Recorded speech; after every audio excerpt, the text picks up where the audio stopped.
Hello， 大家好，我是瑞。那又到了我们家常料理的时间啦。今天一样是做面类的料理，因为最近天气越来越热了，那我们就想说来做个凉面，然后分享给大家。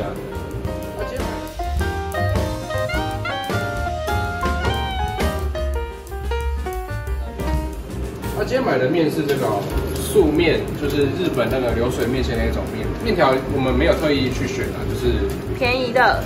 对。 剩下这些都是剩下的食材，半颗洋葱、番茄、红葱头，冰箱刚好剩2颗。在超市也有看到一个秋葵，那我们就直接开始操作吧。洋葱我们把它切碎，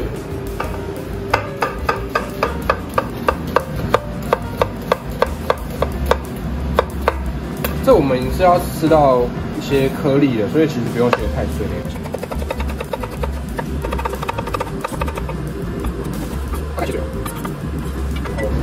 放到锅子里面来，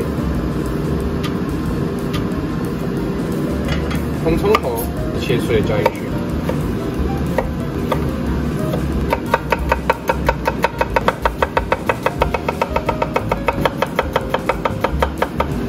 丢到锅子里。然后是番茄，把蒂头挖掉，把它切成丁。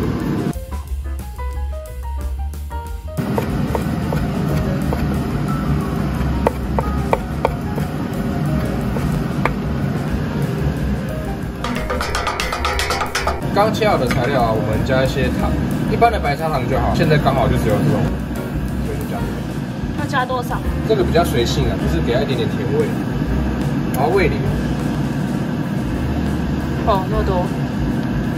味淋也是一个比较甘甜的味道，它可以去中和酱油的咸味，然后也可以稍微有一个提鲜的效果。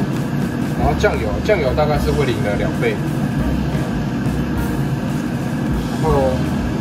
醋看家里有什么醋，大概味淋的1半，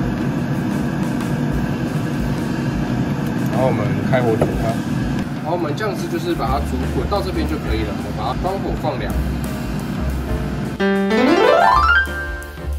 好，把面下锅煮，这个面上面是说煮2分钟，然后一样开大，然后我们准备一锅冰水。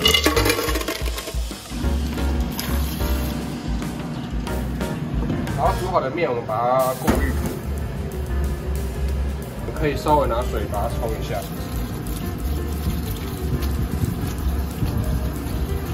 冲过的面呢，我们就把它放到冰水里面冰镇。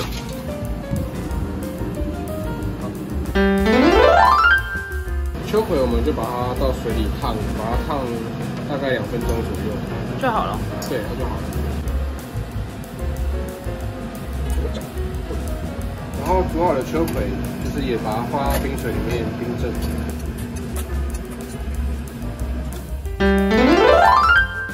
刚冰好的面，冰镇的秋葵，切成方便食用的大小就好，摆上去。然后淋上这也是冰镇好的酱汁。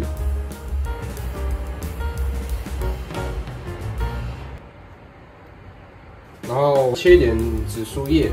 看家里有什么切什么啦，没有放也没关系，或是可以切葱花、香菜什么的，然后切这种叶子，我会把它卷起来，然后把它点缀在上面，就完成了我们今天的家常凉面，还是素的哦。